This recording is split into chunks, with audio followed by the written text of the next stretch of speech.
Chair would now recognize the gentlelady from California, the ranking member of the subcommittee, Ms. Lofgren. Thank you, Mr. Chairman. Over the past 6 months, this committee has engaged in a series of informative and largely civil discussions regarding immigration law.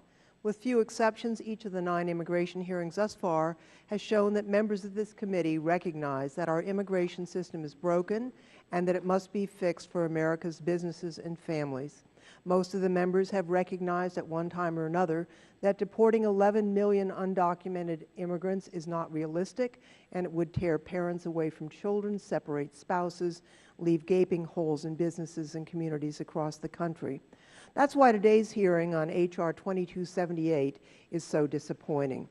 Portions of the bill should be familiar to the committee because they draw heavily upon bills that we considered in the 112th Congress. Provisions in the bill, for example, would allow people to be detained indefinitely, perhaps permanently, as well as deported based on nothing but the discretionary decision of the Secretary of Homeland Security without due process. I am confident that some of this language would never survive constitutional scrutiny. The bill troubles me more, however, because of how similar it is to a bill we considered in the 109th Congress, H.R. 4437. This bill contains many provisions from that bill, including provisions that essentially turn all undocumented immigrants in the country, whether they cross the border or overstayed a visa, into criminals, and that say that every day they stay in the U.S., they continue to commit a crime. Under this bill, every day an undocumented father or mother stays in this country to feed and care for a child, he or she would be committing a crime. Under this bill, their family members may be committing criminal acts simply for living with them or driving them to the doctor. This bill then goes further than H.R. 4437 by unleashing the states to enact similar laws and by authorizing state and local officers across the country to enforce immigration laws. Every beat cop would have the power to apprehend, arrest, and detain a person based on mere suspicion that the person might be unlawfully here, and the states could put them in jail simply for being here. It's impossible to read Title I without thinking of all the lessons we've learned in recent years about what happens when local police officers are turned into federal immigration agents. We now know that entrusting immigration enforcement to local police damages community policing practices and leaves communities less safe.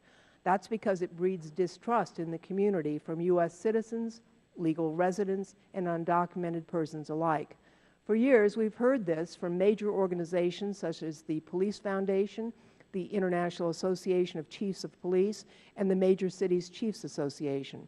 Salt Lake City Police Chief Chris Burbank testified at a hearing last year that placing local law enforcement officers in the position of immigration agents undermines the trust and cooperation essential to successful community-oriented policing. Recently, we heard it from a survey of Latinos themselves. 44% of those surveyed said they are now less likely to contact the police if they are the victim of a crime out of fear that officers will inquire about their immigration status or the immigration status of people they know.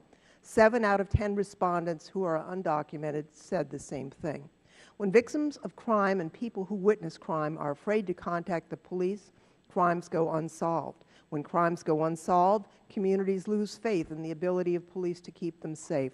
Rather than making our communities safer, something that the bill's title purports to do, this bill would decrease public safety. We also now know that placing immigration enforcement authority in the hands of states and localities results in unconstitutional racial profiling and prolonged unlawful detentions. The poster child for this bad behavior is Maricopa County Sheriff Joe Arpaio, the self-styled toughest sheriff in America. Just last month, a federal judge ruled that Arpaio's office engaged in a pattern of unconstitutional racial profiling and unlawful detentions while participating in the 287G agreement with the federal government and in the enforcement of Arizona's own immigration laws. And Arpaio is not alone. Last year, the Justice Department concluded that Alamance County Sheriff and his deputies in North Carolina engaged in routine discrimination against Latinos, which included illegal stops, detentions, and arrests without probable cause. The Justice Department also entered into settlement agreements with East Haven, Connecticut, following an investigation into widespread racial discrimination and abuse against Latino residents. The case also involved the federal criminal arrest of police officers on charges such as excessive force, false arrest, obstruction, and conspiracy. Immigration law is complex. Even federal immigration officers, highly trained and with decades of experience in immigration law, sometimes make mistakes, leading to the detention and removal of U.S. citizens and lawful permanent residents. Imagine what will happen when we turn over this power to people who can't possibly understand the complexities of immigration law, such as the rules surrounding automatic acquisition of U.S. citizenship, derivative citizenship, extensions of stay, pending adjudications of petitions and applications, withholding of removal, and the list goes on. This bill turns a blind eye to these problems, and that is a gross understatement. We all share the goal of ensuring that immigration laws are enforced. Surely we can do improvements, but this system is utterly broken, and it can't be fully enforced without devastating our economy, our businesses, our families, and our communities. The approach this bill takes is dangerous, and it's wrong, and I hope that, that today's hearing is not a sign of the direction in which this committee is heading, and I yield back.